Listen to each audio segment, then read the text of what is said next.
économie. Et c'est avec Nabila Houssine. Bonjour Nabila. Bonjour Soraya Zintar. Alors, dessalement d'eau de mer, le PDG de la Sonatrach s'est rendu à Oran où inspection et consignes ont été données. Oui, Soraya, Rachid Hachichi qui veille à ce que soit achevé dans les meilleurs délais et la bonne exécution la station de dessalement de 300 000 mètres cubes jour située à Ain el-Karma qui doit être livrée en décembre 2024 pour alimenter 3 millions d'habitants, ceux d'Oran et ceux des wilayas limitrophes. Hakima Kamel nous fait le résumé de cette visite. Le président directeur général Rachid Hachichi du groupe Sonatrach a précisé que l'intégration locale est au rendez-vous ainsi que le système d'économie d'énergie. Dans tous nos projets, nous tenons compte de l'efficacité énergétique. L'efficacité énergétique, elle est de mise. Donc la consommation raisonnable et efficace pour tous nos projets, principalement les 5 projets de dessalement d'eau de mer. Ça, c'est la première question. Et la deuxième, l'intégration locale, il n'y a que des Algériens qui travaillent. Il y a 2 phases. La construction de l'ouvrage, elle est à 100% algérienne. La main-d'œuvre, elle est à 100% algérienne. Le suivi, il est à 100% algérien. L'ingénierie, il est à 100% algérien. Le matériau de construction, c'est 100% algérien. Il reste les équipements. Les équipements, il y a des équipements qui seront importés chez des constructeurs à réputation mondiale pour les réaliser, pour la fiabilité. En attendant que notre industrie se développe davantage, ici on aura des équipements ici en Algérie, ils sont prioritaires. Pour le moment, nous avons tenu compte de tout ce qui est disponible localement en Algérie. Il est intégré dans ce projet-là. La station de dessalement est totalement réalisée par les filiales du groupe Sonatrach. Elle connaît un avancement de 44%. Le chantier comptabilise 1500 emplois directs, 400 indirects issus des 5 sous-traitants investis dans le projet.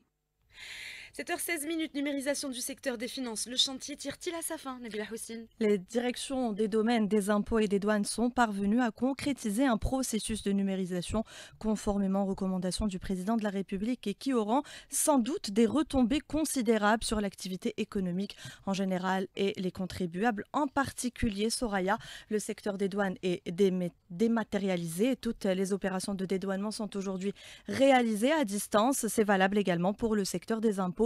C'est en gros les déclarations faites hier par le ministre des Finances, Laziz Faïd, lors de son passage au forum El Moudjahid ayant pour thème réformes engagées par les autorités algériennes à travers la loi de finances 2024. On va parler de l'importation des intrants avicoles depuis l'Espagne et de nouveau autorisés. En effet, l'association professionnelle des établissements bancaires et financiers, ABEF, autorise de nouveau la domiciliation de transactions avec l'Espagne. L'importation des intrants avicoles est le premier segment concerné par le retour à la normale des relations commerciales entre l'Algérie et l'Espagne. Dans une note adressée donc par l'ABEF aux banques et établissements qui lui sont affiliés, datée du 14 janvier, on apprend que l'importation des poussins repro chers, des poussins repro ponte comme des œufs à couver en provenance de l'Espagne est donc autorisée. Et on va terminer ce journal économique avec cette information. Le Qatar qui a temporairement suspendu ses livraisons de gaz naturel liquéfié via le détroit de Bab el-Mandeb. Cela suite, vous le savez, aux raids américano-britanniques contre des cibles Houthis au Yémen qui ont accru les risques sur le transit maritime. Comment alors les acteurs du secteur perçoivent-ils ce risque et quel impact sur l'approvisionnement du gaz en Europe? Élément de réponse avec Bardad Mendouche, expert international en énergie.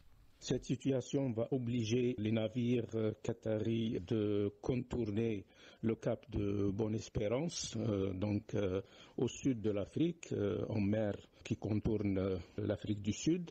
Cela va prendre en durée 12 à 15 jours de délai supplémentaire qui vont induire des coûts supplémentaires estimés pour un méthanier moyen entre 1 million et 1 million 200 000 dollars en carburant.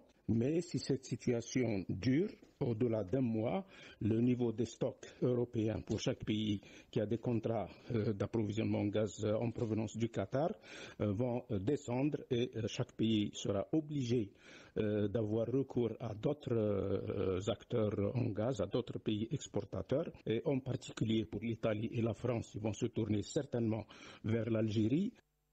Et malgré les tensions dans la région, le prix du gaz naturel semble se maintenir. Mardi, le contrat à terme du TTF néerlandais, considéré comme la référence européenne, évoluait en petite hausse de 1,11%, à savoir à 30,26 € le mégawattheure. Soraya Zintar, c'est tout pour moi. Merci beaucoup.